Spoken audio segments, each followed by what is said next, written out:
Education থেকে দেখব।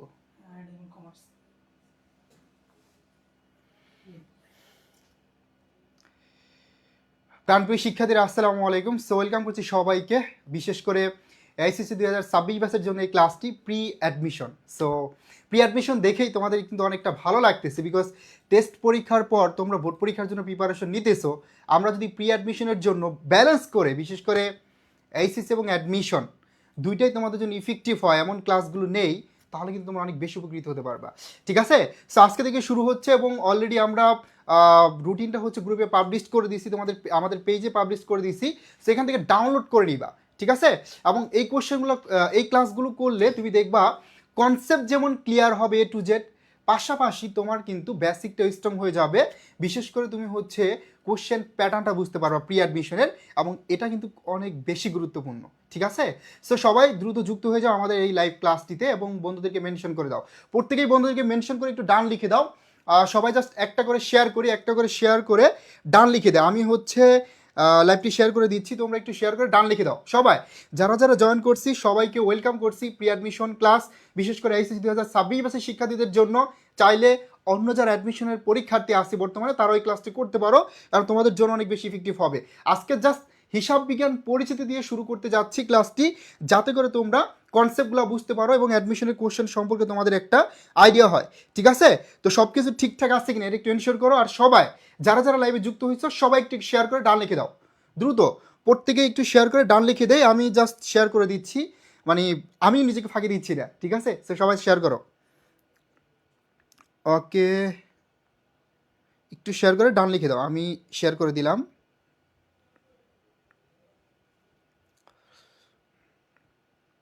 ওকে, আমার শেয়ার ডান, তোমরা একটু শেয়ার করে দাও প্রত্যেকেই।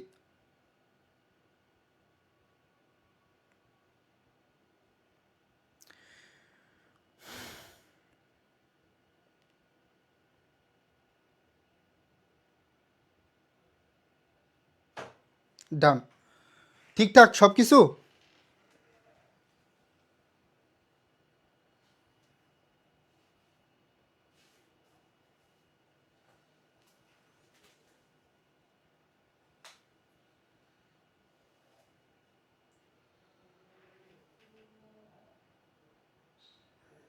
সবাই একটু ডান লিখে দেয়, শেয়ার করে ডান লিখে দাও। ওকে, ডান। যারা যারা যুক্ত হয়েছি আশা করি সব কিছু ঠিকঠাক আছে। তো দেখো, যেটা বলছিলাম, মানে কোশ্চেনগুলো আমরা এমনভাবে অ্যানালাইসিস করব যাতে করে তোমার বেসিকটাও স্ট্রং হয় এবং তুমি ঢাকা বিশ্ববিদ্যালয় সহ অন্যান্য পাবলিক বিশ্ববিদ্যালয়ের কোশ্চেন প্যাটার্নটা ধরতে পারো, যেটা ব্যালেন্স করে কিন্তু তুমি কি করতে পারবা, প্রিপারেশনটা নিতে পারবা এইচএসসির সাথে অ্যাডমিশনের। ঠিক আছে, তো আমরা শুরু করি। প্রথমেই দেখতে পাচ্ছি আমরা হিসাব বিজ্ঞান পরিচিতি শিখবো, যেহেতু আজকে ফার্স্ট ক্লাস। আর এটা হচ্ছে সবার একটা ড্রিম, আমরা কার্জন হল বুঝি ঢাকা বিশ্ববিদ্যালয় বলতে, তাই না? সেটাকে দেখে আমরা ঢাকা বিশ্ববিদ্যালয়ের প্রেমে পড়ি। তো ঢাকা বিশ্ববিদ্যালয় কিন্তু আরও অনেক বড়, যেটা আমরা জানি না। বিশেষ করে আমরা পড়বো কোথায় জানো? এফবিএসে। যারা কমার্সের শিক্ষা দিয়ে আসি তাদের জন্য হচ্ছে এফবিএস, হ্যাঁ, বিজনেস ফ্যাকাল্টি বলে থাকি, এবং এটা হচ্ছে বিশেষ করে রয়্যাল ফ্যাকাল্টি, আমরা প্রত্যেকে জানি। এবং এটাকে রয়্যাল ফ্যাকাল্টি বলা হয়, তোমরা জানো। তো তোমরা কিন্তু এইচএসসির পরেই অ্যাডমিশন নামক যুদ্ধে অংশগ্রহণ করবে এবং সেখানে যারা ভালো করবে সেখান থেকে কিন্তু বাছাই করে হচ্ছে 1050 জন সুযোগ পাবে বিজনেস ফ্যাকাল্টিতে পড়ার। ওকে, এখনও যুক্ত হয়েছে অনেকে, লাইভটি শেয়ার করি নাই, বিশেষ করে তারা একটু শেয়ার করে ডান লিখে দিই। যারা যারা এখন শেয়ার করে না একটু শেয়ার করে ডান লিখে দাও। ওকে, তো আমরা শুরু করতে যাচ্ছি। একদম এখানে ডিটেলস লেখা আছে কোন টপিকগুলো ইম্পর্টেন্ট, আমরা জাস্ট আজকে এমসিকিউগুলো শিখবো। এখানে প্রথমেই আমাদের ডিটেলস দেওয়া আছে, যদিও টপিকটা আজকে আমরা ডিটেলস পড়বো না, কারণ এমসিকিউ সলভের মাধ্যমে আমরা ইনশাল্লাহ টপিকগুলো কভার করার ট্রাই করব। ঠিক আছে, তো দেখো, যেহেতু হচ্ছে আমরা হিসাব বিজ্ঞান পড়তেছি অনেকদিন ধরে, কিন্তু হিসাব বিজ্ঞান আসলে কিভাবে পড়া উচিত বা কনসেপ্টগুলো কিভাবে ক্লিয়ার করা উচিত এই জিনিসগুলো জানি না। সো এই ক্লাসগুলো কিন্তু শুধুমাত্র কোশ্চেন সলভের ক্লাস না, এটা তোমার গাইডলাইনমূলক ক্লাস, এবং এই ক্লাসে আমরা কিন্তু বিশেষ করে হিসাব বিজ্ঞানের টার্মগুলো কিভাবে মনে রাখতে পারবা এবং কিভাবে শর্টকাট ট্রিক্সে ম্যাথ সলভ করা যায় এই বিষয়গুলো নিয়ে আমরা আলোচনা করব। ঠিক আছে, তো প্রথমেই দেখো হিসাব বিজ্ঞানের উদ্দেশ্য কি। এখন আমরা কমার্সের শিক্ষার্থী হিসাবে সর্বপ্রথম আমাদের এটা জানা উচিত যে হিসাব বিজ্ঞানের উদ্দেশ্য কি বা হিসাব বিজ্ঞানটা আসলে কি, হিসাব চক্রের ধাপ কতগুলা। ঠিক আছে, তো দেখে আমরা কে কে পারি যে হিসাব বিজ্ঞানের আসলে উদ্দেশ্যটা কি। তো দেখো, হিসাব বিজ্ঞানের প্রধান উদ্দেশ্য, আরেকটা আছে কি প্রাথমিক উদ্দেশ্য। তো প্রধান উদ্দেশ্য হচ্ছে যারা হিসাব বিজ্ঞানের আগ্রহী ব্যবহারকারী আছে এই আগ্রহ ব্যবহারকারীদেরকে প্রয়োজনীয় তথ্য সরবরাহ করা, ঠিক আছে, বা বাহ্যিক ব্যবহারকারীদের আগ্রহ ব্যবহারকারী অথবা বাহ্যিক ব্যবহারকারীদের আগ্রহ ব্যবহারকারী অথবা বাহ্যিক ব্যবহারকারীদের তথ্য সরবরাহ করা। এখন কোশ্চেন হতে পারে ভাইয়া বাহ্যিক ব্যবহারকারী কারা? হ্যাঁ, বাহ্যিক ব্যবহারকারী হচ্ছে ব্যবসায়ের পাওনাদার যারা আছে, পাওনাদার, এরা হচ্ছে বাহ্যিক ব্যবহারকারী। পাওনাদার, তারপর হচ্ছে শেয়ার হোল্ডার, হ্যাঁ, বিনিয়োগকারী, শেয়ার হোল্ডার, তারপর আছে কি, তারপর হচ্ছে বিনিয়োগকারী। এই শেয়ার হোল্ডার বা বিনিয়োগকারী এরা হচ্ছে ব্যবসায়ের বহিস্থ ব্যবহারকারী অথবা তৃতীয় পক্ষ, এবং এরা যাতে একটা সিদ্ধান্ত নিতে পারে ব্যবসায় বিনিয়োগ করবে কি করবে না, এই জন্য মূলত আমরা হিসাব বিজ্ঞানটা করে থাকি, ঠিক আছে। তাহলে হিসাব বিজ্ঞানের প্রধান উদ্দেশ্য হচ্ছে আগ্রহী ব্যবহারকারী বা বহিস্থ ব্যবহারকারীদের প্রয়োজনীয় তথ্য সরবরাহ করা, যাতে তারা একটা ডিসিশন নিতে পারে যে প্রতিষ্ঠানে বিনিয়োগ করা যাবে কি যাবে না। এবং তোমরা জানো যে হিসাব বিজ্ঞানকে বলা হয় ব্যবসার ভাষা। কি বলা হয়? হিসাব বিজ্ঞানকে ব্যবসার ভাষা বলা হয়। এখন কেন বলা হয়? কারণ এই যে হিসাব বিজ্ঞান তথ্য সরবরাহ করতেছে আগ্রহী ব্যবহারকারীদের অথবা বাহ্যিক ব্যবহারকারীদের, এই জন্য এটাকে কি বলা হয়? ব্যবসার ভাষা বলা হয়, ঠিক আছে। সো আমাদের সাথে অনেকে যুক্ত হয়েছে। ভাইয়া কেমন আছো? আলহামদুলিল্লাহ ভালো আছি। যারা যারা এখনো সালাম দিয়েছে ভাইয়া পুরো ওয়ালাইকুম আসসালাম। আর অনেকেই নতুন স্টুডেন্ট আছি, সবাইকে ওয়েলকাম করে নিচ্ছি। ওকে, তাহলে প্রথমটা সবাই বুঝতে পারছি, প্রথমটা সবার ক্লিয়ার? তো দেখো, প্রথম দিকে তোমার কাছে কোশ্চেনগুলো একটু কঠিন মনে হতে পারে, তবে আস্তে আস্তে কিন্তু কোশ্চেনগুলো অনেকটা ইজি হয়ে যাবে, ঠিক আছে। সো ফার্স্ট টাইম একটু কঠিন মনে হবে, এবং তোমাদের কঠিন মনে হয়ে তোমরা যদি হতাশ হয়ে যাও, এই জন্য কিন্তু প্রথম চ্যাপ্টারটাই নিয়েছি আমরা, একদম বেসিক একটা টপিক পড়াচ্ছি, ঠিক আছে। তো দেখো, প্রথমটা হচ্ছে আগ্রহী ব্যবহারকারীদের প্রয়োজনীয় তথ্য সরবরাহ করা। তো এটা হচ্ছে মূল বা প্রধান উদ্দেশ্য। আমাদের তো প্রাথমিক উদ্দেশ্যটা জানা উচিত, তাই না? যেমন ধরো হিসাব বিজ্ঞানের প্রাথমিক উদ্দেশ্য যদি কোশ্চেনটা আসে, এই সেটা কিন্তু আসবে। তো প্রাথমিক উদ্দেশ্যটা হচ্ছে লেনদেন শনাক্ত করে, এটা হিসাবের যে প্রাথমিক বই জাবেদা লিপিবদ্ধ করাটাই হচ্ছে কি হিসাব বিজ্ঞানের প্রাথমিক উদ্দেশ্য। তাহলে দুইটা, হিসাব বিজ্ঞানের প্রাথমিক উদ্দেশ্য হচ্ছে জাবেদা লিপিবদ্ধ করা, আর মূল বা প্রধান উদ্দেশ্য হচ্ছে কি আগ্রহী ব্যবহারকারী যারা আছে তাদেরকে তথ্য সরবরাহ করা। ওকে, আমি গট ইট অর নট? বুঝতে পারছি সবাই? ওকে, সো বুঝতে পারলে আমরা পরবর্তী টপিকে চলে যাব এবার। পরবর্তী কোশ্চেনে, নিচের কোনটি হিসাব বিজ্ঞান প্রক্রিয়ার অন্তর্ভুক্ত নয়?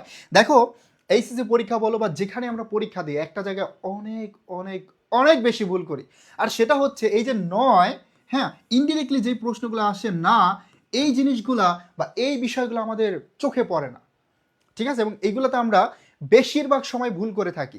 তাহলে দেখো, বলছে হিসাব বিজ্ঞান প্রক্রিয়ার অন্তর্ভুক্ত নয় কোনটি? তাহলে হিসাব বিজ্ঞান প্রক্রিয়ার ধাপ কয়টি বলো তো? হিসাব বিজ্ঞান প্রক্রিয়ার ধাপ হচ্ছে, তোমরা জানো, হিসাব বিজ্ঞান প্রক্রিয়ার ধাপ হচ্ছে তিনটি। এই হিসাব বিজ্ঞান প্রক্রিয়ার ধাপ হচ্ছে তিনটি। এটা আমরা প্রত্যেকে জানি, প্রক্রিয়ার ধাপ তিনটি। হিসাব বিজ্ঞান প্রক্রিয়ার ধাপ হচ্ছে তিনটি। যেমন আমরা যদি কয়েকটা একটু লিখি, ডিটেলস না লিখে একটু বলে দিচ্ছি তোমাদেরকে। যেমন ধরো লেনদেন শনাক্তকরণ, এক নম্বর হচ্ছে লেনদেন শনাক্তকরণ। এই শনাক্তকরণের আরেকটা নাম হচ্ছে চিহ্নিতকরণ, ঠিক আছে, বা আইডেন্টিফিকেশন। বিকল্প নামগুলো অবশ্যই জানা লাগবে। তারপর দেখো দুই নাম্বার আমাদের জানা লাগবে যে লেনদেন শনাক্তকরণ, তারপর হচ্ছে কি লেনদেন বিশ্লেষণ এবং তথ্য সরবরাহকরণ। 3 নম্বর হচ্ছে তথ্য সরবরাহ করা। এটা হচ্ছে 3 নম্বর অংশ বা 3 নম্বর ধাপ। তো দেখো, হিসাব বিজ্ঞান প্রক্রিয়ার ধাপ হচ্ছে তিনটি: লেনদেন শনাক্তকরণ, লেনদেন লিপিবদ্ধকরণ বা বিশ্লেষণ, এই বিশ্লেষণ বা লিপিবদ্ধকরণ, এবং সর্বশেষে তথ্য সরবরাহকরণ। এখন এই লিপিবদ্ধকরণে আবার ধাপ কয়টা জানো? এই লিপিবদ্ধকরণের ধাপ আবার 3টা। যেমন এই লিপিবদ্ধকরণকে আরেকটা নামে ডাকা হয়, সেটা হচ্ছে হিসাব রক্ষণ বা বুক কিপিং। তাহলে লিপিবদ্ধকরণ, এটার আরেকটা নাম কি বলতো? এটার আরেকটা নাম হচ্ছে বুক কিপিং, অথবা কি বলা হয় বলতো? এটাকে বলা হয় হিসাব রক্ষণ। তো বুক কিপিং, হিসাব রক্ষণ অথবা লিপিবদ্ধকরণ, এটার ধাপ আছে 3টা। যেমন জাবাদাভুক্তিকরণ, খতিয়ান হস্তান্তরকরণ, রেওয়ামিল প্রস্তুতকরণ, ঠিক আছে। তাহলে এখানে কোনটা নয়? শনাক্তকরণ একটা ধাপ, লিপিবদ্ধকরণ একটা ধাপ, তথ্য সরবরাহকরণ একটা ধাপ। তাহলে কোনটা ধাপ নয় বলতো? এই যাচাইকরণ, এটা। তবে এখানে খেয়াল রাখতে হবে যে কোশ্চেনটা যে না আছে, নয় আছে, এই জিনিসটা হচ্ছে আমাদের মাথায় সেভ করে রাখতে হবে, ঠিক আছে। সো পরীক্ষা ভালো করতে হলে শুধুমাত্র তুমি যদি চাও যে আমি মুখস্থ করে বা একই টাইপের কোশ্চেন সলভ করে ভালো করব, পসিবল না। তোমার অবশ্যই এখানে টেকনিক জানা লাগবে, অবশ্যই হচ্ছে বিকল্প নামগুলো জানা লাগবে, এবং এমনভাবে শিখতে হবে যাতে করে কোশ্চেনগুলো তোমরা ইজিলি হচ্ছে সলভ করতে পারো। যে কোনো কোশ্চেন, একটা চ্যাপ্টার তুমি এমনভাবে শিখবা, এমনভাবে পড়বা, এই টপিক থেকে প্রিভিয়াসের যত টাইপের কোশ্চেন আছে তুমি যাতে সব সলভ করতে পারো এমনভাবে শিখতে হবে, ঠিক আছে? আর পাবলিক বিশ্ববিদ্যালয়ে পড়তে হলে এখন থেকে স্বপ্ন দেখতে হবে, এখন থেকেই চেষ্টা করতে হবে, এখন থেকে ব্যালেন্স করে পড়তে হবে, ঠিক আছে? তুমি যদি ভাবো আমার তো অনেক সময় আছে, তাহলে ভাইয়া এই পাবলিক বিশ্ববিদ্যালয়ে চান্স তো হবেই না। এবং বর্তমানে বোর্ড পরীক্ষা যেমন হচ্ছে কোশ্চেন বা হওয়ার একটা সম্ভাবনা আছে, এখানেও ভালো করাটা অনেকটা টাফ হয়ে যাবে, ঠিক আছে? যতটুকু পড়বা বুঝে পড়বা, কনসেপ্ট একদম 100% ক্লিয়ার রাখবা। ওকে, সো যারা যারা আনসার করতেছি থ্যাংক ইউ ভেরি মাচ। দেখো ক্লাসে আসলে শুধু ঘুমালে হবে না, তোমরা নতুন স্টুডেন্ট প্রি অ্যাডমিশনের, এখানে তুমি হচ্ছে কি করতে হবে, প্রতিযোগিতা করতে হবে, এখানে রেসপন্স করতে হবে, আনসার দিতে হবে, ঠিক আছে? যেমন তুমি যখন ধরো কলেজে ছিলা, এখানে সর্বোচ্চ 10% স্টুডেন্ট ভালো থাকে, বাট যখন অ্যাডমিশনে আসবা সেখানে কিন্তু প্রত্যেকটা স্টুডেন্ট ভালো। তার মানে এই ভালোর মধ্যেই তোমার ভালোর সাথে কী করতে হবে, কম্পিটিশন করতে হবে। তো বুঝতেই পারছো রেসটা কত বেশি কঠিন হবে। ওকে ওকে, তো দেখো দুতরফা দাখিলা পদ্ধতি বলতে কি বোঝায়, এই কোশ্চেনটা বলছে দুতরফা দাখিলা পদ্ধতি হচ্ছে হিসাব বিজ্ঞানের মূল ভিত্তি বা মূল নীতি। কারণ এই দুতরফা দাখিলা পদ্ধতির থেকেই মূলত হিসাব বিজ্ঞানের উৎপত্তি, ঠিক আছে? তাহলে দুতরফা দাখিলা পদ্ধতি বলতে কি বোঝাবে? এই দুতরফা দাখিলা পদ্ধতি বলতে বোঝাচ্ছে যে প্রতিটি লেনদেনকে দুটি পক্ষে লিপিবদ্ধ করা। হ্যাঁ,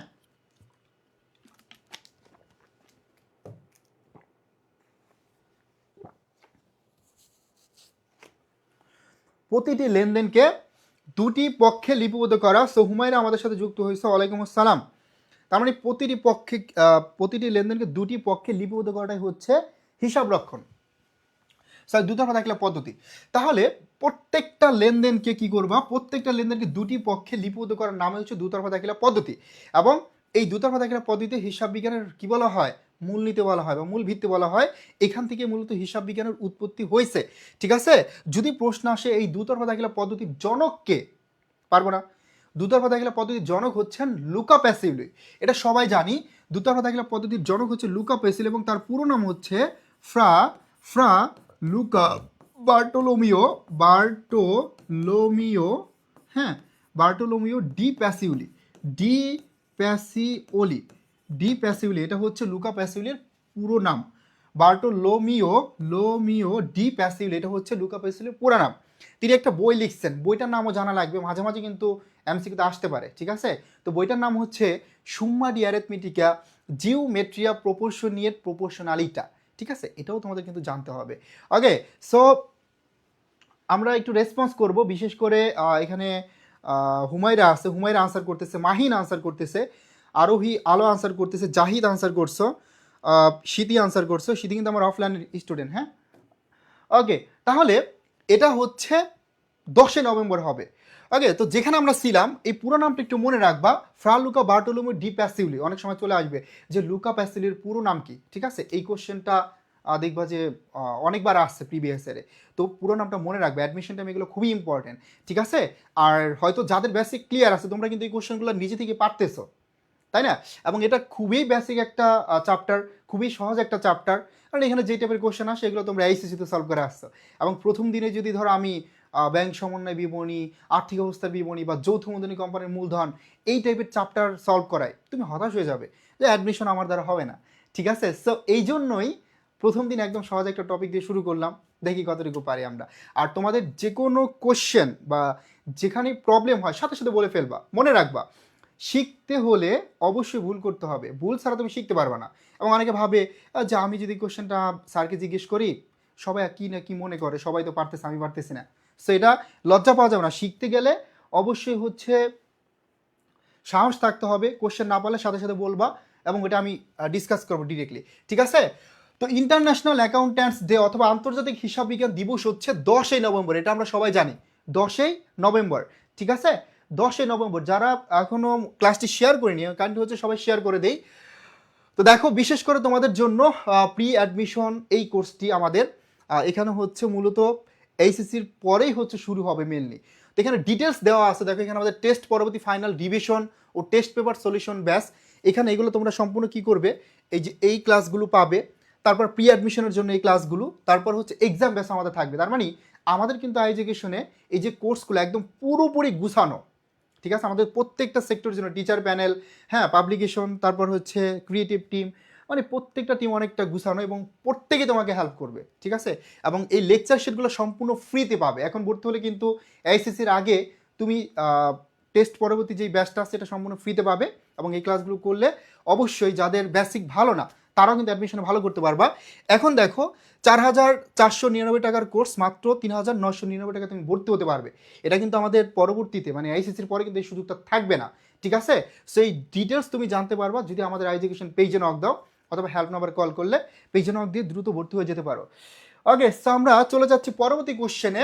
এই কোশ্চেনটা বলছে হিসাব বিজ্ঞান প্রক্রিয়া রেওমিল কোন কাজটি করে। তো আমরা কি জানি ভাইয়া পুরা রেওমিল কোন কাজ করে? রেওমিলটা কি জানি? রেওমিল কিন্তু কোনো হিসাব নয়, ঠিক আছে। রেওমিলটা যদিও তোমাদের কাছে মনে হয় অনেক সহজ একটা টপিক, হ্যাঁ এটা কিন্তু এতটা সহজও না।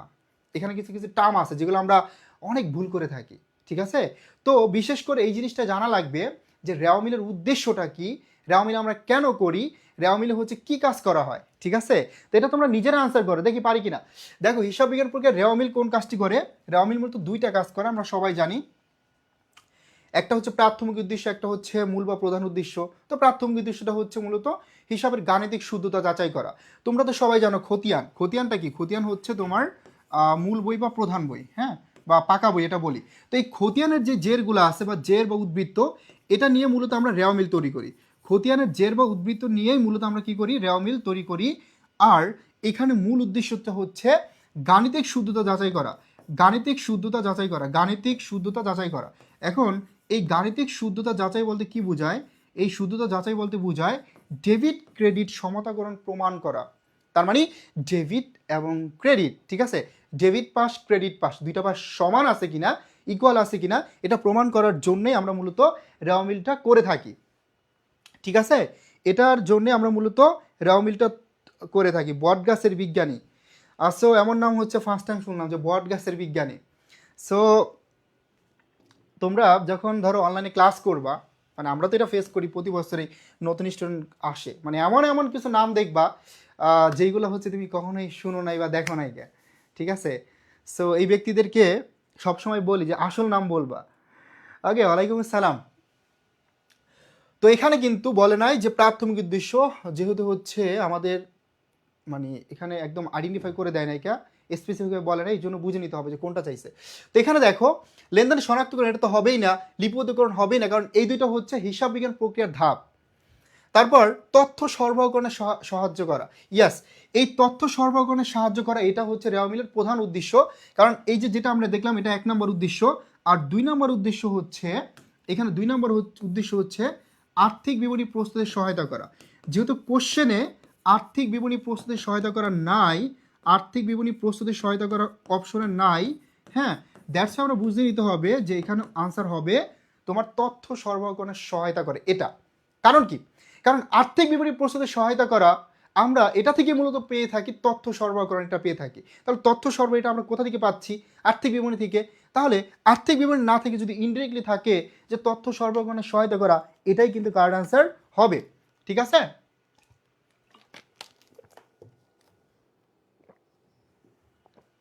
এটাই কিন্তু তখন কারেক্ট আনসার হিসাবে নিতে হবে বা আনসার করতে হবে। ওকে, সো এটা আশা করি ক্লিয়ার। দেন আমরা চলে যাব হিসাব বিজ্ঞানের ইনপুট এবং আউটপুট। দেখি কে কে পারি। হিসাব বিজ্ঞানের ইনপুট কি এবং আউটপুট কি, কে কে পারি আনসার করার ট্রাই করি। দেখো এটা কিন্তু তোমাদের সবারই জানতে হবে, কারণ কমার্সের শিক্ষার্থী হিসাবে তুমি হচ্ছে 4 বছর ধরে হিসাব বিজ্ঞান পড়তেছো, 9, 10, তারপর হচ্ছে ইন্টারমিডিয়েটে ফার্স্ট ইয়ার সেকেন্ড ইয়ার। তাহলে এটা তোমার পারা উচিত না যে আমরা মূলত কি দিয়ে হিসাব বিজ্ঞানটা শুরু করতেছি এবং আলটিমেটলি কোন উদ্দেশ্য হিসাব বিজ্ঞান শেখার পর আমরা কি শিখতেছি বা কি পাবো এখান থেকে, সেই জিনিসটা সবাই পারার কথা। দেখি আনসার করো তো কে কে পারি। হুমায়রা সিদ্দিকি আনসার করছো, শীতি আনসার করছি, তারপরে gym hi everyone, hi everyone. পড়াশোনার মধ্যে এগুলো চলবে না, ঠিক আছে। তারপর হচ্ছে আরোহী আলো, ফাতিমা ইব্রাহিম, সবাই আনসার করতেছি, good, thank you very much. তো এটা সবাই একটু আনসার করে ট্রাই করি। ইনপুটটা কি? দেখো প্রথম কাজ কি আমার হিসাব বিজ্ঞানে, আমি যখন 9, 10-এ কমার্স নিলাম, প্রথম ক্লাসে এসে পড়াইতেছে একটা ঘটনা কিভাবে লেনদেন হয়, ঠিক আছে, একটা ঘটনা কিভাবে লেনদেন হয় এটা। তো আমার প্রথম কাজ হচ্ছে একটা ঘটনা আইডেন্টিফাই করা যে এটা কি অর্থের অঙ্ক দ্বারা পরিমাপযোগ্য কি না, হ্যাঁ, বা আর্থিক অবস্থার পরিবর্তন হচ্ছে কিনা, ঘটনাটা কি দেখা যাচ্ছে কিনা, ঠিক আছে, এই জিনিসগুলা। তো যদি একটা ঘটনা অর্থের অঙ্কে পরিমাপ আমি করতে পারি, তখন সেটা হয়ে যাবে লেনদেন বা ট্রানজেকশন। হ্যাঁ, তার মানে লেনদেন, এই লেনদেনটা হচ্ছে তোমার ইনপুট। তাহলে আউটপুট কি বলতো? আউটপুট হচ্ছে আর্থিক বিবরণী, কারণ আর্থিক বিবরণী থেকে আমরা পেয়ে থাকি কি পাই? তথ্য পাই যে প্রতিষ্ঠানে বিনিয়োগ করা যাবে কিনা। এটা থেকে আমরা পেয়ে থাকি যে প্রতিষ্ঠানের হিসাবকাল শেষে কতটুকু সম্পদ আছে, কতটুকু দায় আছে, মানে ওভারঅল আমরা আর্থিক অবস্থাটা জানতে পারি। আর যদি কেউ প্রতিষ্ঠানে বিনিয়োগ করতে চায়, তারা কি করবে? অবশ্যই তোমার প্রতিষ্ঠানের ফাইন্যান্সিয়াল অবস্থা দেখবে, রিপোর্ট দেখবে, তথ্য দেখবে। ঠিক আছে, তাহলে আউটপুট হচ্ছে আর্থিক বিবরণী। আর এই আর্থিক বিবরণী বলতে কিন্তু এখানে তোমার কি বোঝাচ্ছে? আর্থিক বিবরণী বলতে এখানে আর্থিক ফলাফল আসতেছে এবং আর্থিক অবস্থাও আসতেছে, এটা মনে রাখবা। আর্থিক ফলাফল এবং আর্থিক অবস্থা এখানে কিন্তু দুইটাই আসবে। আর্থিক ফলাফল আমরা কোথা থেকে পাই? এই আর্থিক ফলাফল আমরা পেয়ে থাকি হচ্ছে আয় বিবরণী থেকে। কোথা থেকে বলো তো? আর্থিক ফলাফল আমরা পেয়ে থাকি আয় বিবরণী থেকে। আর আর্থিক অবস্থাটা আমরা জানতে পারি আর্থিক অবস্থার বিবরণী থেকে। আর্থিক অবস্থার বিবরণী থেকে, ঠিক আছে? ওকে, সো এই দুটো পয়েন্ট লিখে ফেলো, এই দুটো পয়েন্ট নোট করো, এই দুটো পয়েন্ট নোট করি। লেনদেন এবং আর্থিক বিবরণী, জাহিদ। উর্মি আনসার করছে ইনপুট হলো লেনদেন এবং আউটপুট আর্থিক অবস্থার বিবরণী। সিদ্ধি আনসার করছে, thank you very much, great. So বাকি যারা হচ্ছে শুধু ক্লাস দেখতেছি, দেখলেই হবে না, আনসার করার চেষ্টা করতে হবে, ভুল হোক সমস্যা নাই, এটা আমি শুরুতেই বলে নিয়েছি, ভুল হোক সমস্যা নাই। এবং ক্লাসটি একটু দ্রুতই শেষ করব, যেহেতু হচ্ছে নামাজ আছে তোমাদের, তো আমি ট্রাই করব তাড়াতাড়ি শেষ করার, ঠিক আছে? তবে যতক্ষণ ক্লাস করব সবাই মনোযোগ দিয়ে করব। হ্যাঁ, যতটুকু টাইম তুমি এখানে দিতেছো, ইনভেস্ট করতেছো, এই টাইমটা তোমার জন্য যাতে ফ্রুটফুল হয়, এই বিষয়গুলো খেয়াল রাখতে হবে। তো দেখো, হিসাব বিজ্ঞানের ইনপুট এবং আউটপুট হলো যথাক্রমে লেনদেন এবং আর্থিক বিবরণী, ঠিক আছে? লেনদেন এবং আর্থিক বিবরণী, যে কোশ্চেনটা বা যেই কনসেপ্ট আমরা ক্লিয়ার করলাম, এটা কিন্তু ঢাকা বিশ্ববিদ্যালয়ের প্রিভিয়াস এর আসছে, প্রিভিয়াস এর একটা কোশ্চেন, ঠিক আছে? তাহলে এটা তো অলরেডি আমরা আগে আনসার করে ফেলছি অপশন ছাড়াই। এবং ঢাকা বিশ্ববিদ্যালয়ে কিন্তু এমসিকিউর পাশাপাশি কি আছে বলো তো? এমসিকিউর পাশাপাশি রিটেন আছে, তাই তো? এই রিটেনে হচ্ছে 40 মার্ক, তোমরা জানো যে ঢাবিতে রিটেনে হচ্ছে 40 মার্ক, রিটেনে হচ্ছে 40 মার্ক। এখন এখানে আসবে ইনপুট কি এবং আউটপুট কি, ইনপুট কি আউটপুট কি, এখানে অপশনগুলো থাকবে না, তোমার জাস্ট সুন্দর করে লিখতে হবে, এটা কিন্তু রিটেন। এছাড়া একটু যদি আমি লিখে দিচ্ছি, ধরো বাংলা, এই বাংলায় হচ্ছে 8 মার্ক, বাংলাতে হচ্ছে 8 মার্ক, রিটেনে বাংলাতে হচ্ছে 8 মার্ক, মনে রাখবা। তারপরে ইংলিশ, ইংলিশও হচ্ছে 8 মার্ক, হ্যাঁ। তারপরে হচ্ছে তোমার হিসাব বিজ্ঞান, অ্যাকাউন্টিং, এটাই হচ্ছে 8 মার্ক। তারপর হচ্ছে ম্যানেজমেন্ট, ম্যানেজমেন্টে হচ্ছে 8 মার্ক, ম্যানেজমেন্টে হচ্ছে 8 মার্ক। আর এমকেটি এবং এমকেটি এবং ফাইন্যান্স, এমকেটি আর ফাইন্যান্স, দুইটার মধ্যে যে কোনো একটা তুমি নিতে পারবে, এখানে 8 মার্ক, তাহলে টোটাল হচ্ছে 40 মার্ক। এখন এখানে এই বিশেষ করে এই তিনটে হচ্ছে জ্ঞানমূলক প্রশ্ন আসবে, এই তিনটে হচ্ছে সব জ্ঞানমূলক প্রশ্ন আসবে, জ্ঞানমূলক প্রশ্ন আসবে। আর এখানে হচ্ছে ট্রান্সলেশন থাকবে আর কারেকশন থাকবে, যেটাকে আমরা ভুল সংশোধনী দাখিলা বলে থাকি, ঠিক আছে? এই দুইটা পয়েন্ট থাকবে। ওকে, ফাতিমা ইব্রাহিম একদম ডিটেলস লিখছো, Ishwarchandra Vidyasagar, okay great, 6A number, yes. তাহলে লেনদেন এবং আর্থিক বিবরণী, এই দুইটা হচ্ছে তোমার কি বলতো, এই দুইটা হচ্ছে ইনপুট এবং আউটপুট হিসাব বিজ্ঞানের। দেন বলছে লুকা পেসিলি কি ছিলেন? সো এই কোশ্চেনটা আমরা বেশিরভাগ শিক্ষার্থী ভুল করি ম্যাক্সিমাম টাইম। কারণ কি? কারণ আমরা সবাই ধরে নেই যে হিসাব বিজ্ঞানের জনক, father of accounting, Luca Pacioli, সবসময় শুনে আসলাম তিনি হচ্ছেন হিসাব বিজ্ঞানের জনক। তার মানে হিসাব বিজ্ঞানের জন্য কি আর হবেন, পেশায় কি থাকবেন, তিনি হচ্ছেন একজন হিসাব বিজ্ঞানী, তাই না? সেই ভুলটা কিন্তু আমরা করি, অনেকেই করে থাকি। কিন্তু মনে রাখতে হবে তিনি মূলত হিসাব বিজ্ঞানী না, তিনি ছিলেন একজন গণিতবিদ। তো লুকা প্যাসিওলি কি ছিলেন? লুকা প্যাসিওলি ছিলেন মূলত একজন গণিতবিদ, লুকা প্যাসিওলি ছিলেন একজন গণিতবিদ, ঠিক আছে? কারণ যেই বইটা নিয়ে আমরা শুরুতে আলোচনা করছিলাম, যেমন ধরো সুম্মা ডি অ্যারিথমেটিকা, জিওমেট্রিয়া প্রপোর্শনিয়েট প্রপোর্শনালিটি, এই বইটার যে 36টা অধ্যায় আছে, একটা অধ্যায় দুদর্ফা দাখিলা পদ্ধতি নিয়ে লিখছেন, আর বাকি পুরো বইটা হচ্ছে গণিতের উপরে লেখা হয়েছে, সেই জন্য তাকে মূলত গণিতবিদ বলা হয়, ঠিক আছে? এটা যাতে মাথায় থাকে, এই জন্য তাকে কি বলা হয়? এই জন্য তাকে গণিতবিদ বলা হয়।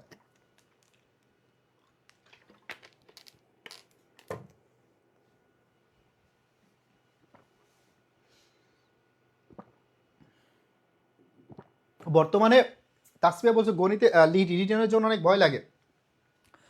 বর্তমানে তোমাদের যেই রিটেন ভাই এগুলো নিয়ে ভয়ের কোনো কারণ নাই, কারণ যে রিটেন এই রিটেন তুমি ফুল মার্ক ইনশোর করতে পারবা। 40-এর মধ্যে 35+ পাওয়া কোনো ব্যাপার না, যদি একটু বুঝে বুঝে পড়ো এবং প্র্যাকটিস করো। রিটেনটা কি হয়, অনেক সময় ধরো ভয় কাজ করে, পরীক্ষার হলে গিয়া হাত কাঁপে, হ্যাঁ লিখতে পারি না, মানে রিটেন শুনলে একটা ভয় কাজ করে। তো এই জন্য এই ভয়টা দূর করার জন্য বা নিজের কনফিডেন্স হাই লেভেল করার জন্য বা গ্রো করার জন্য অবশ্যই অনেক বেশি প্র্যাকটিস করতে হবে। যত বেশি প্র্যাকটিস করবা দেখবা রিটেনের ভয় ভীতি দূর হয়ে যাবে। এবং রিটেন ছাড়া কোনোভাবেই ঢাকা বিশ্ববিদ্যালয়ে চান্স পাওয়া সম্ভব না, ঠিক আছে। এমসিকিউতে খারাপ হতে পারে, রিটেন দিয়ে কভার করা যায়। এবং রিটেনে আরও সুবিধা আছে, সেটা হচ্ছে রিটেনে কিন্তু নেগেটিভ মার্ক নাই, তুমি সব আনসার করতে পারবা, ঠিক আছে। এবং হুবহু যে হওয়া লাগবে ব্যাপারটা এমন না, মোটামুটি হলেও কিন্তু তুমি নাম্বার পাবে। 7 হচ্ছে খ নাম্বারটা। ওকে, থ্যাংক ইউ ভেরি মাচ যারা যারা আনসার করতে পারছি। তাহলে তিনি ছিলেন মূলত একজন গণিতবিদ। কি ছিলেন? তিনি ছিলেন মূলত একজন গণিতবিদ, বুঝতে পারছি। তিনি ছিলেন মূলত একজন গণিতবিদ। দেন আমরা হচ্ছে যদি দেখি, একটা হচ্ছে ঢাকা বিশ্ববিদ্যালয়ের লোগো, হ্যাঁ এই লোগোটা হচ্ছে ঢাকা বিশ্ববিদ্যালয়ের বর্তমান লোগো। আর এখানে যেটা দেখতে পাচ্ছ এটা কিন্তু হচ্ছে এফবিএস এর লোগো, মানে যারা হচ্ছে বিজনেস ফ্যাকাল্টিতে পড়াশোনা করবে, যেমন বিশেষ করে তোমরা কমার্সের শিক্ষার্থীরা দেখবা যে এই গেট দিয়ে প্রবেশ করো পড়াশোনার জন্য। এবং এই যে বিল্ডিংটা দেখা যাচ্ছে এটা হচ্ছে ই লাইব্রেরির একটা বিল্ডিং, বর্তমানে যদিও কাজ চলতেছে। আর এটা হচ্ছে বিবিএ বিল্ডিং, বিবিএ বিল্ডিং, পাশে আছে এমবিএ বিল্ডিং। সো বিবিএ এবং এমবিএ দুইটা বিল্ডিংয়ে আমাদের ক্লাস হয়। এবং তোমরাও হচ্ছে যখন চান্স পাবে ক্লাস করতে পারবা। সো যাদের সুযোগ হয় চলে আসবা ঘুরতে, ক্যাম্পাস ঘুরতে সুযোগ চলে আসবা। ঢাকা বিশ্ববিদ্যালয়ে ঘুরলে কি হবে, তুমি যখন ঘুরে ঘুরে দেখবা যে তোমার স্বপ্ন বা তোমার ইচ্ছা এটা আরও জাগ্রত হবে, ঠিক আছে। এটা এই বিশ্ববিদ্যালয়ে পড়ার জন্য তখন তোমার হচ্ছে মন চাইবে বা ইচ্ছা শক্তি বাড়বে যে হ্যাঁ আমার এখানে চান্স পেতেই হবে। তুমি যখন দেখবে ঢাকা বিশ্ববিদ্যালয়ের শিক্ষার্থীরা ক্লাস করতেছে বা তাদের লাইফ স্টাইল এগুলো দেখলে তোমার ভিতরে একটা আগ্রহ জন্মাবে, ঠিক আছে। এই জন্য সুযোগ হলে চলে আসবা, এসে ঘুরে ঘুরে গেলে দেখবা যে তোমার ভিতরে ইচ্ছা শক্তি জাগবে, ঠিক আছে। সো সুযোগ পেলে চলে আসবা ক্যাম্পাস ভিজিটে। দেন আমরা হচ্ছে আরও কিছু কোশ্চেন দেখবো। এখানে আমরা শর্টকাট ট্রিক্সে পড়াই, যদিও এখানে আমি হচ্ছে এখন ডিটেলস পড়াচ্ছি না, এমসিকিউর মাধ্যমে মোটামুটি কভার করার ট্রাই করতেছি, ঠিক আছে। তো দেখো এখানে আমরা এখন যে কোশ্চেনটা দেখবো, এই কোশ্চেনটা প্রিভিয়াসের আমরা অনেকবার দেখছি হয়তো বা অনেকবার পাইছি, এইচএসসি লেভেলে পেয়েছি, যে হিসাব বিজ্ঞানের আর্থিক হিসাব বিজ্ঞান তৈরি করা হয় কাদের জন্য। দেখো হিসাব বিজ্ঞানের শাখা হচ্ছে মূলত কয় ধরনের বলো তো? হিসাব বিজ্ঞানের শাখা হচ্ছে মূলত কয়টি হিসাব বিজ্ঞানের শাখা মূলত হচ্ছে দুইটা। যেমন এক হচ্ছে আর্থিক হিসাব বিজ্ঞান,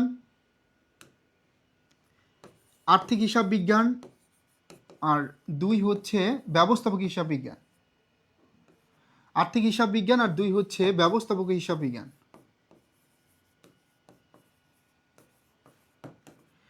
তো এখানে এই আর্থিক হিসাব বিজ্ঞান তৈরি করা হয় কাদের জন্য? এটা বহিস্থ ব্যবহারকারীদের জন্য বা বাহ্যিক ব্যবহারকারীদের জন্য। আর ব্যবস্থাপক হিসাব বিজ্ঞান তৈরি করা হয় অভ্যন্তরীণ ব্যবহারকারীদের জন্য। কাদের জন্য বলো তো? অভ্যন্তরীণ ব্যবহারকারীদের জন্য। এখন 3 নম্বরে একটা আছে, যদিও এটা ব্যবস্থাপক হিসাব বিজ্ঞানের একটা অংশ, আমরা আলাদা ধরবো না, উৎপাদন ব্যয় হিসাব বিজ্ঞান। এই উৎপাদন ব্যয় হিসাব বিজ্ঞান এটাকে ব্যবস্থাপক হিসাব বিজ্ঞানের একটা অংশ ধরা হয়। তাহলে এই উৎপাদন ব্যয় হিসাব বিজ্ঞান তৈরি করা হয় কাদের জন্য? এটা তৈরি করা হয় তোমার অভ্যন্তরীণ ব্যবহারকারীদের জন্য, ঠিক আছে। একটা প্রতিষ্ঠানের ব্যয় নিয়ন্ত্রণ করার জন্য, কস্ট কন্ট্রোল করার জন্যই মূলত আমরা উৎপাদন ব্যয় হিসাব বিজ্ঞানটা করে থাকি। কোশ্চেন আসবে আর্থিক হিসাব বিজ্ঞান তৈরি করা হয় কাদের জন্য ভাইয়া পুরা, এবং কোশ্চেন আসতে পারে যে তোমার উৎপাদন ব্যয় হিসাব বিজ্ঞান তৈরি করা হয় কাদের জন্য, ব্যবস্থাপক হিসাব বিজ্ঞান তৈরি করা হয় কাদের জন্য, ঠিক আছে। ব্যবস্থাপক হিসাব বিজ্ঞান তৈরি করার মূল উদ্দেশ্য কি বা প্রধান উদ্দেশ্য কি, এই টাইপের কোশ্চেনগুলো এখানে আসবে। এবং প্রত্যেকটা বিশ্ববিদ্যালয়ে দেখবা এই বেসিক কনসেপ্ট থেকে কিন্তু কোশ্চেন আসে, হইতেছে, ঠিক আছে। সো আমরা অনেক সময় কী করি, কিছু কিছু টপিক একদম স্কিপ করি, মানে এগুলো পড়ার কোনো দরকার নাই। বাট সহজ টপিক থেকে কিন্তু কোশ্চেন হয়। ভালো করতে হলে প্রত্যেকটা টাইপের কোশ্চেনে তোমাদের অনেক বেশি প্র্যাকটিস করতে হবে, তখন দেখবা যে পরীক্ষায় ভালো করতে পারবা। কিন্তু স্কিপ করলে কিছু কিছু টপিক, এখানে এক ধরনের স্টুডেন্ট আছে, এক ক্যাটাগরির, যারা কি করে কিছু টপিক স্কিপ করে। কিছু স্টুডেন্ট আছে যারা সহজ টপিকগুলো স্কিপ করে। এটা কারা?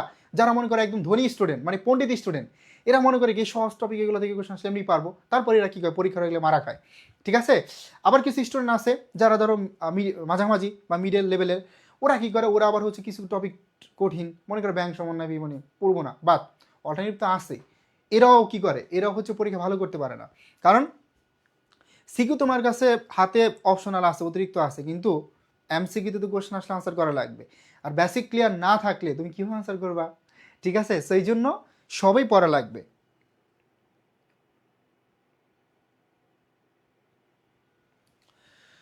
ওকে ওকে, সারা বলছো স্যার অ্যান্সার মাই কোশ্চেন। কি কোশ্চেন করছো আরেকবার লিখো। তারপর আমরা দেখবো 8 নাম্বারটা কোনটি লেনদেন নয়। সো লেনদেন নয় কোনটি, বাচ্চাদের কোশ্চেন তাই না, সেগুলো তো একদম বাচ্চাদের কোশ্চেন। লেনদেন নয় কোনটি? সো দেখি পারি কিনা, সবাই একটু ট্রাই করো। একটা ঘটনা কখন লেনদেন হয়, কি কি বৈশিষ্ট্য থাকলে সেটা লেনদেন হবে। সো এই বিষয়গুলো আমরা অনেকে জানি এবং অনেকে জানি না। সো তোমরা একটু ট্রাই করো, দেখি কে কে পারি। আমি তোমাদের দিয়ে কোশ্চেন সলভ করাবো আজকে প্রথম ক্লাসেই।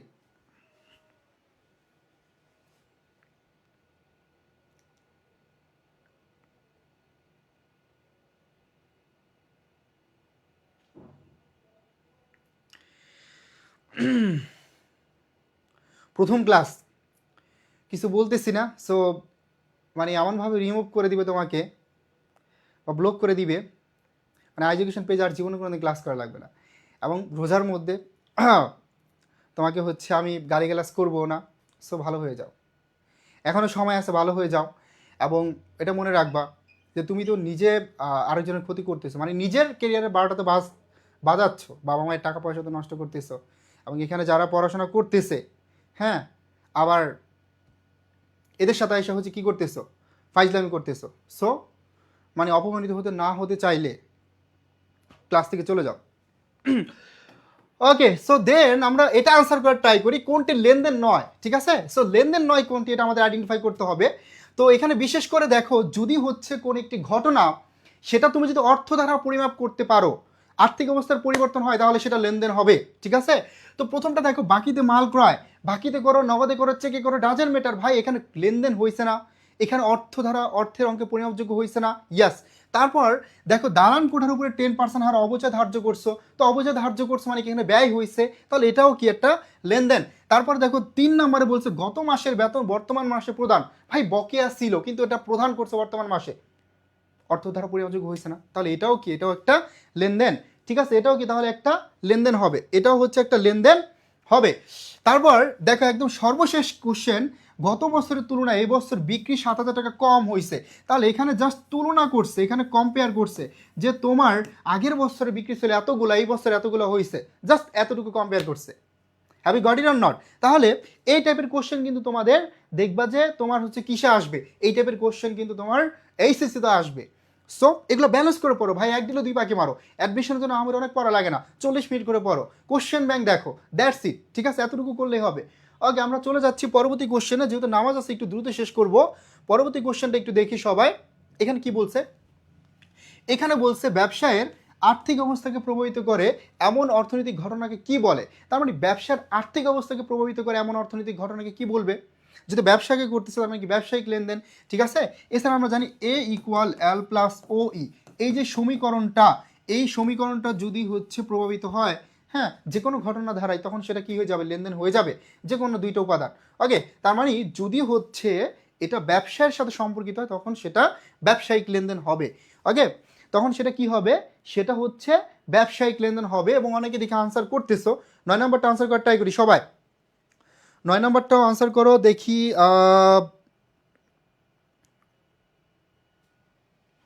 মাহাজুবা ইসলাম হচ্ছে সবার আগে আনসার করছে, D number, thank you very much. বাকি যারা আসি তারা আনসার করার ট্রাই করি।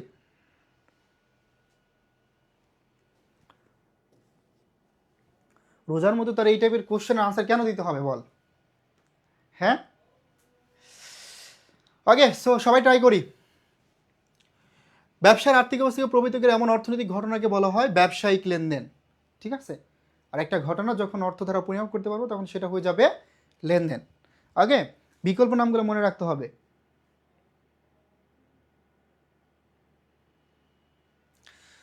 ওকে, তারপরে দেখো কোনটি অভ্যন্তরীণ লেনদেন, একটা প্রতিষ্ঠানের অভ্যন্তরীণ লেনদেন কোনগুলা, বিশেষ করে মনে করো এই কয়েকটা একটু মনে রাখবা, যেমন ধরো অবচয়, অবচয়, তারপর আছে কি অবলোপন, অবচয়, অবলোপন, তারপর অবক্ষয়, এই যে তিনটা, অবচয়, অবলোপন, অবক্ষয় এবং হচ্ছে মণিহারি। মণিহারি দ্রব্য ব্যবহার। তারপর মনে করো আরেকটা আছে সঞ্চিতি হিসাবে স্থানান্তর, মানে আয়গুলোকে সঞ্চিতি হিসাবে স্থানান্তর, সঞ্চিতি হিসাবে স্থানান্তর, সঞ্চিতি হিসাবে স্থানান্তর, এইগুলা। তো এইগুলো হচ্ছে অভ্যন্তরীণ লেনদেন, প্রতিষ্ঠানের অভ্যন্তরে হয়ে থাকে এই লেনদেনগুলো, ঠিক আছে, অভ্যন্তরে হয়ে থাকে।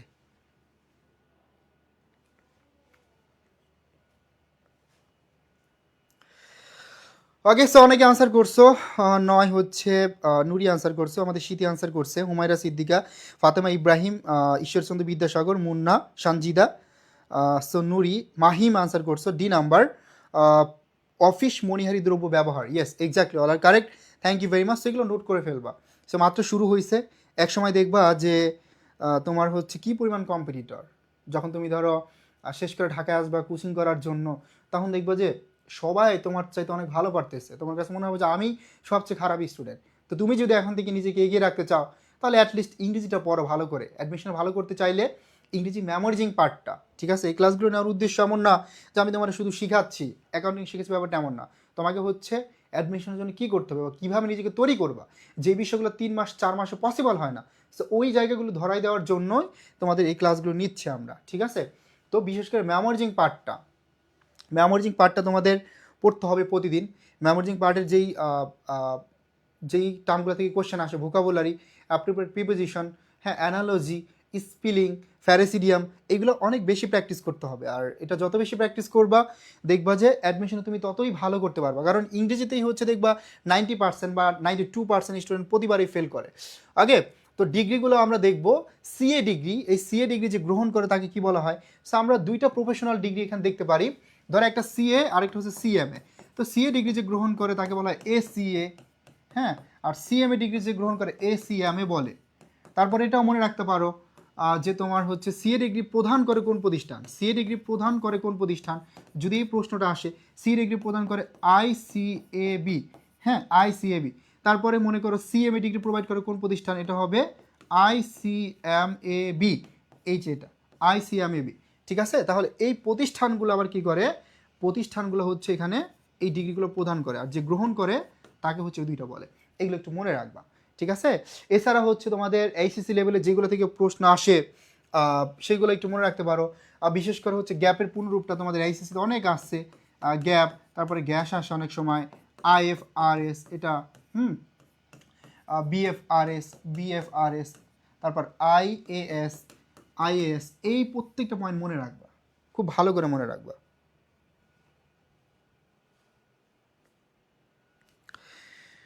ঠিক আছে, বুঝতে পারতেছি তো।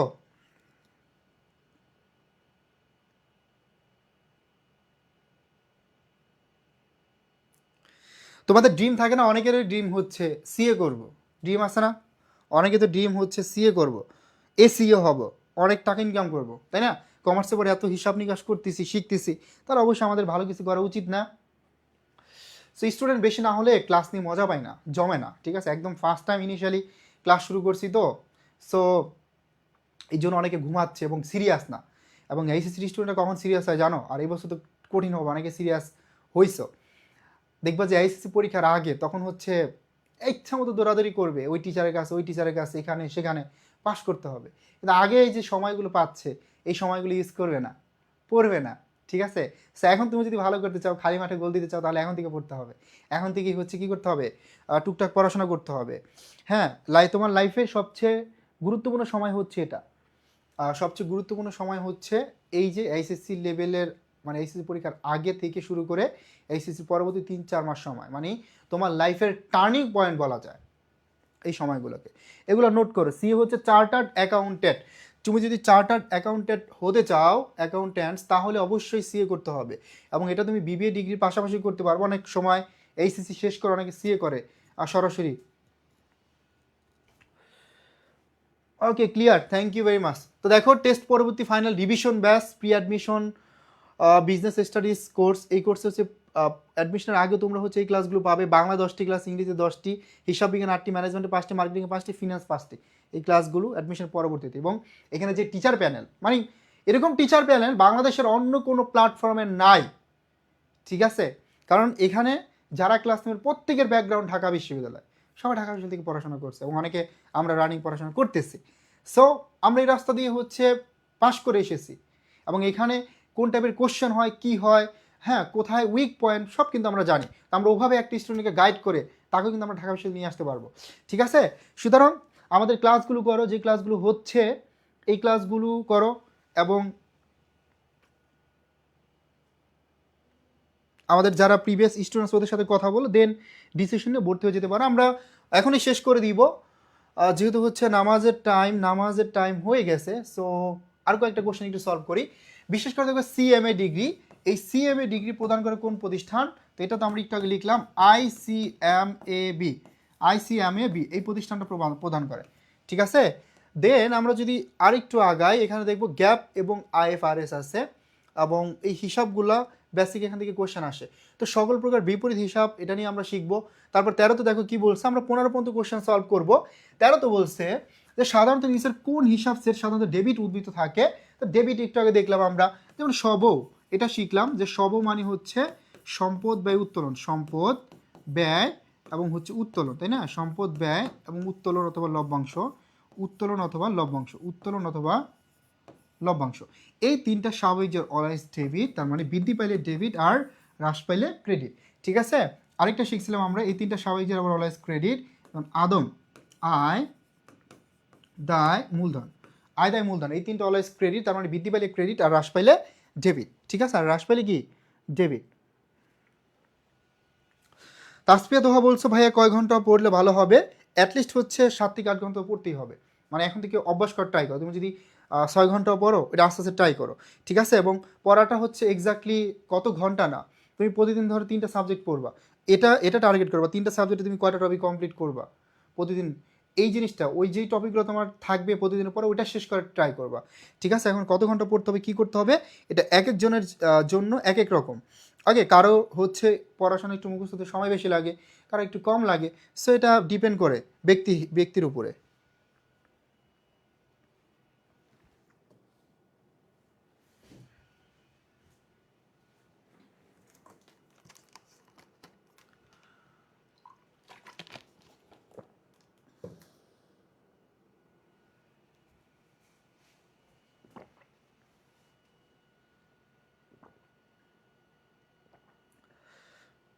হ্যাঁ, ইমপ্রুভ দিলে তো পরীক্ষা দিতে পারবা।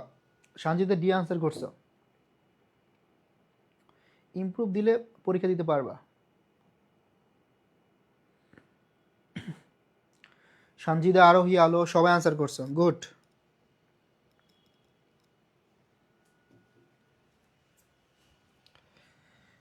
দেন বিক্রয় ভারটা কোন ধরনের হিসাব? বিক্রয় ভারটা হচ্ছে একটা বিপরীত আয় হিসাব। তো বিপরীত আয় হিসাব বা প্রতি হিসাব, এটা মনে রাখবা। বিপরীতের আরেকটা নাম হচ্ছে প্রতি। তো বিপরীত অথবা প্রতি আয় হিসাব, যে আয়কে কমাই দেয় সে হচ্ছে বিপরীত আয়। যেমন ধরো বিপরীত বা প্রতি আয় হিসাব হচ্ছে দুইটা, একটা হচ্ছে বিক্রয় ফেরত, আরেকটা হচ্ছে বিক্রয় ভারটা। বিক্রয় ফেরত এবং বিক্রয় ভারটা, এই দুইটা হচ্ছে বিপরীত বা প্রতি আয় হিসাব। তো বিপরীত ব্যয় কোনগুলো বলো তো? বিপরীত ব্যয় হচ্ছে ক্রয় ফেরত, ক্রয় ভারটা, ক্রয় ফেরত, ক্রয় ভারটা। তারপরে যদি প্রশ্ন আসে বিপরীত সম্পদ কোনগুলো? সম্পদকে যে কমাই দিচ্ছে, মনে করো স্থায়ী সম্পদকে কমাই দিচ্ছে, পুঞ্জীবিত অপচয় এবং অপচয় সঞ্চিত, এইগুলা। ঠিক আছে, স্বপ্নের প্রেয়সী, জেমি,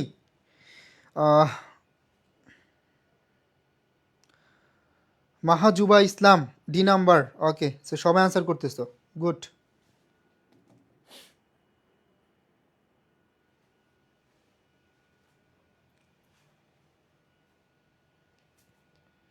হ্যাঁ, দিতে পারবা, দিতে পারবা, আমি যতটুকু জানি। তারপর হচ্ছে একদম এক্স্যাক্টলি জেনে তোমাদেরকে জানাবো হোপফুলি নেক্সট ক্লাস ইনশাল্লাহ। হ্যাঁ, এক্সাক্ট আবার কোনো পরিবর্তন নিয়ে আসছে কিনা এটা তো জানতে হবে। তো বিপরীত সম্পদ কি ধরনের জের প্রকাশ করে? তোমরা জানো সম্পদ হচ্ছে ডেবিট, তাই না? সম্পদ হচ্ছে ডেবিট, সম্পদ হচ্ছে ডেবিট, তার মানে বিপরীত সম্পদ কি হবে? বিপরীত সম্পদ হবে ক্রেডিট। সম্পদ ডেবিট, তাহলে বিপরীত সম্পদ কি হবে? বিপরীত সম্পদ হবে ক্রেডিট।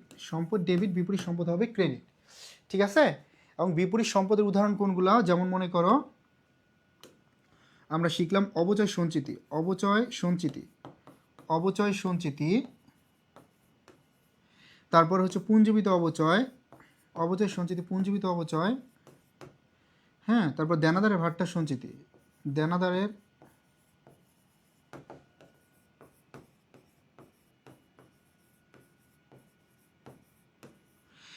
ভাট্টা সঞ্চিতি। এইগুলো হচ্ছে তোমার এগুলোর এক্সাম্পল, উদাহরণ। ঠিক আছে, বিপরীত সম্পদের উদাহরণ। বুঝতে পারছি?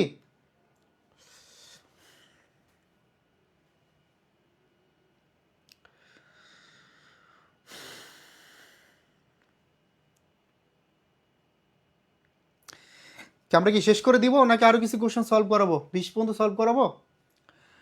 8টা থেকে যদি নামাজ শুরু হয়ে গেছে, যারা চলে যাওয়ার তারা চলেই গেছে, আমারও নামাজ পড়তে হবে। আমি হোপফুলি তোমাদের ক্লাসটি শেষ করেই পড়বো।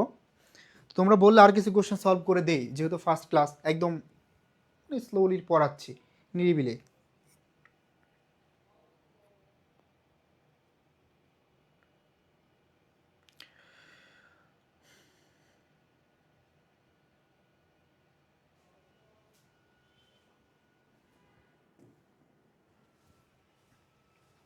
এগুলো সব হচ্ছে নোট থাকবে, এবং পিডিএফটা তোমরা যারা শেয়ার করছো লাইভটি, হ্যাঁ, বা এখনও শেয়ার করতে পারো, তারা হচ্ছে পিডিএফটা পেয়ে যাবে, আমাদের এডুকেশন পেজে নক করলে তোমাকে দিয়ে দিবে। ঠিক আছে, অথবা হোয়াটসঅ্যাপে নক করলে দিয়ে দিবে, বা আমাদের ওয়েবসাইটে ঢুকলে তুমি পাবে। তবে শেয়ার করা লাগবে, শেয়ার করে স্ক্রিনশট দিলে দিয়ে দিবে।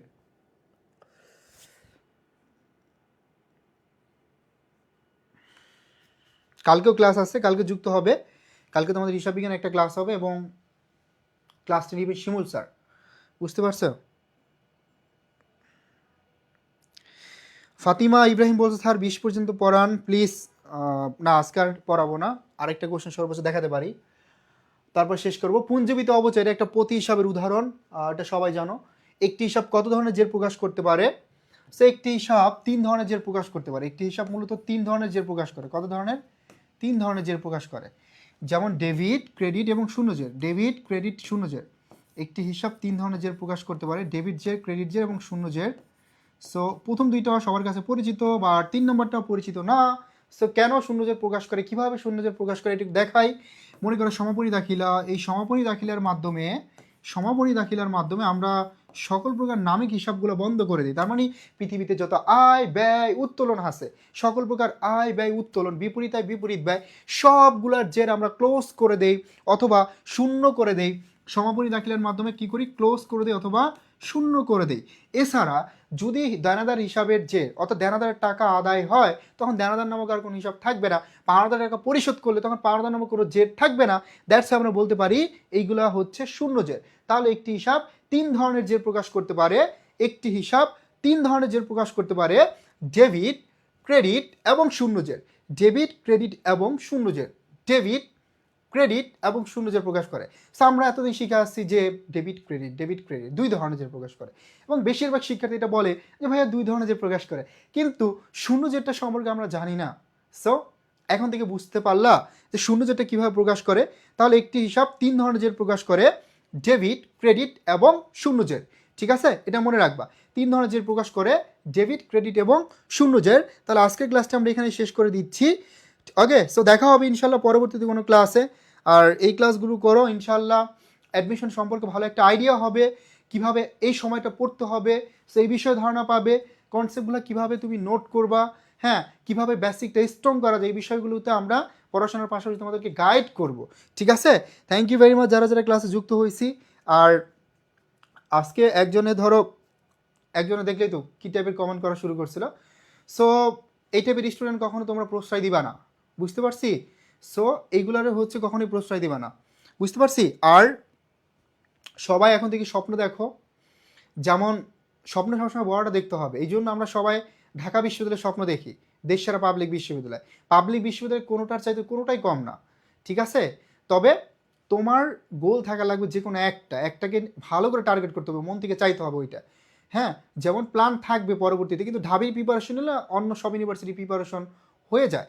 Question pattern almost same.